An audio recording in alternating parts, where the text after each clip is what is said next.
I've driven a lot of fast cars, but nothing that had this much power under my foot before. This was absolutely unreal.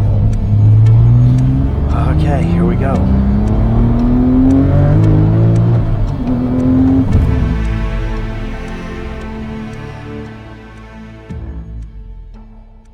So when Rob approached us about building his 997 turbo, there were a number of challenges that put it a little bit on the risky side for us. One, we had one 996 turbo in-house, but we hadn't completed it yet. Two, his engine had been fully disassembled and sitting in another shop for almost 5 years. And three, he was wanting to make 28 pounds of boost with this engine. When you have something that you haven't been able to drive, or it's been down 5 or 6 years, you know, you don't get to go out and, you know, have your own vehicle to hang out with your friends or whatever on the weekends and things like that, then, you know, you miss it. You get a lot of different feelings. You know, you get mad, you start looking for other cars, and then you try to find all the avenues maybe to try to get your car fixed. The first avenue I was going through, the place that I was trying to get to fix it had some life-altering things happen to them, so there really wasn't much choice in the matter. After 4 years, realized that there was no ending in sight on that, so then I had to try to search for a place that maybe could fix it, that I could trust.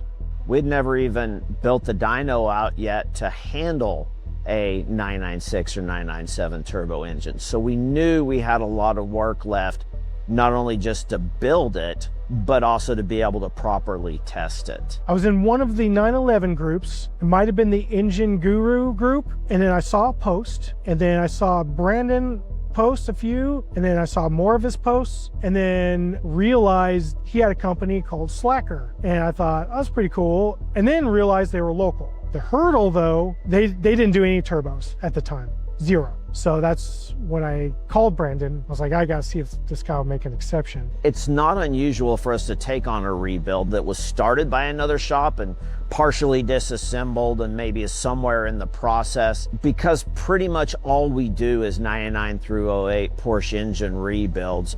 We're very familiar with the pieces, and we have the equipment to measure everything and make sure it's exactly right, and then start taking it through our process. And honestly, it takes about the same amount of time for us to disassemble an engine versus bring it in and go through everything and make sure it's all there.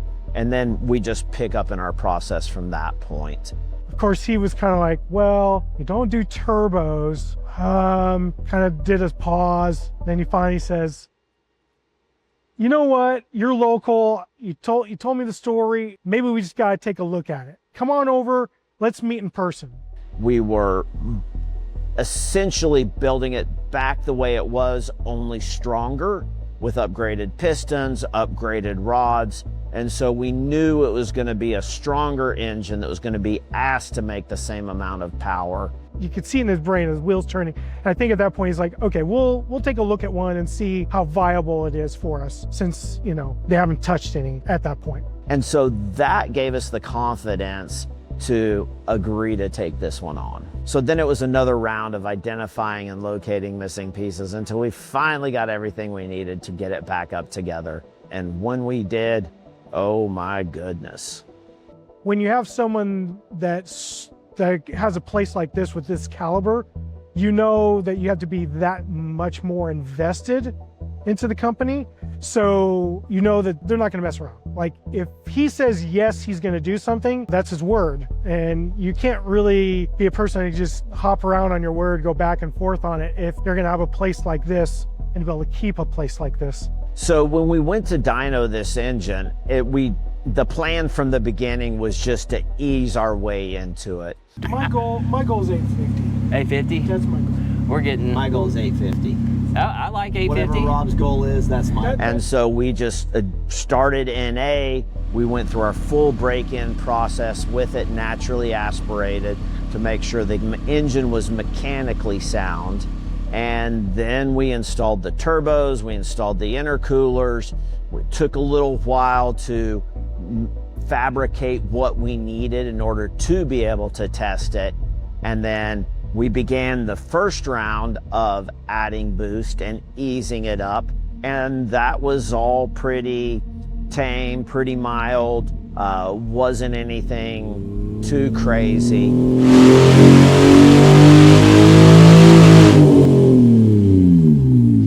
I would say the noise level stayed pretty steady. I would say the desk was definitely shaking a little more. And then when it came time to add the larger boost and start making more power, we switched over to E85. Ultimately, that required us to bring a second fuel pump up inside of our fuel tank. And then we just one step after another, a little further, a little further. 793, 836, or 852. Oh yeah, I liked it a lot. 883. Want to do one more? Yeah. I mean, short answer, right? Yeah. Oh, absolutely. Absolutely. The goal was 800 horsepower, and we blew through that pretty quickly. The target was 28 pounds of boost, but about 26.8 PSI, I believe. That's when we kind of hit the max of that boost controller with that spring setup in the wastegate. And that's when we hit that 896 number.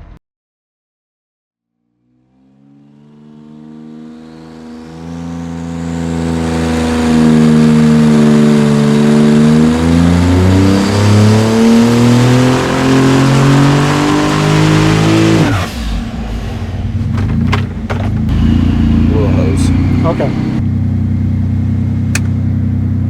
896 and 774. It was super exciting. Like, I could feel that power in the control room. It was making my heart flutter. It was vibrating, I think, the entire building as we were testing it, just from the sound waves and the power from the engine. But all of our key indicators, our oil pressure, our NOx sensors, watching everything climb linearly as we went pull after pull, it just gave me a comfort level to keep pushing a little further until we hit what we thought was a good safe maximum for this engine. Also, Rob wanted to be involved, and we were happy to have him join us, especially due to his experience. We wanted to make sure that we weren't doing anything out of his comfort level as we were pushing it a little further and further. Amazing. So I tuned the car to begin with myself on Cobb, day one.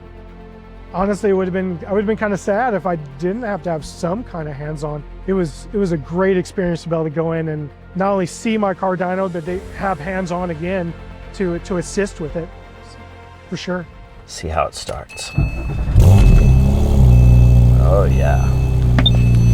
She's got a nice rumble to her. After dynoing it and seeing what that power graph looked like, I had a pretty good idea of what it was gonna feel like on the street, but it didn't quite prepare me for just the amount of throw your head back in the seat G-force that thing really had.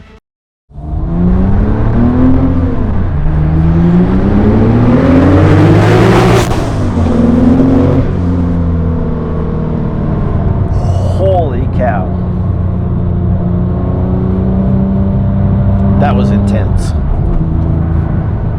It's like as soon as those turbos kick in, your vision becomes tunnel vision, and it just throws you back against the back of your seat. This thing is a torque monster. It was like being in a rocket ship. That little moment of just full power was like nothing I've ever experienced. About 2,000.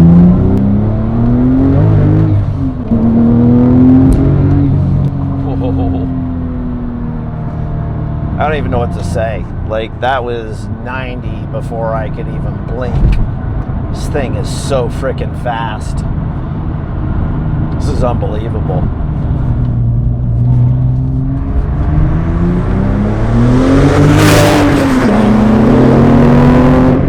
Oh my gosh, you can even feel the front end of the car just lifting up as this thing digs in. and takes off.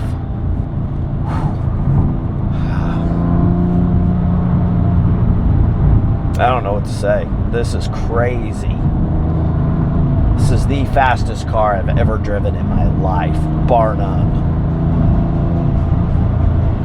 Even as the back end was breaking loose on me when I turned the traction control off, the front end was still pulling.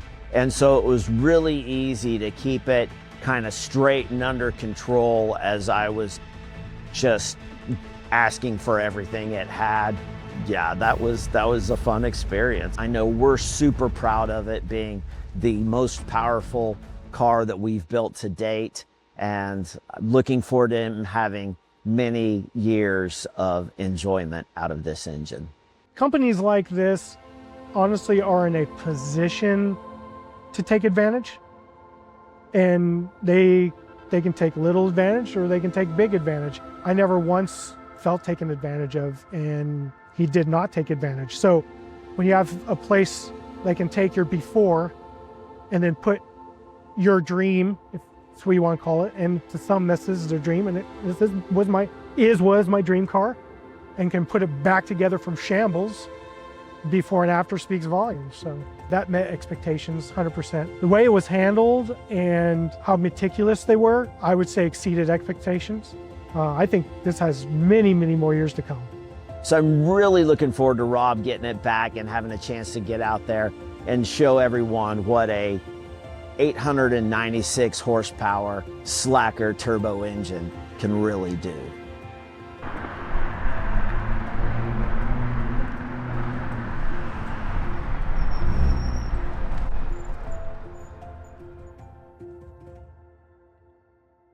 I'm Philip, thanks for watching. If you want to check out another video, check it out right there.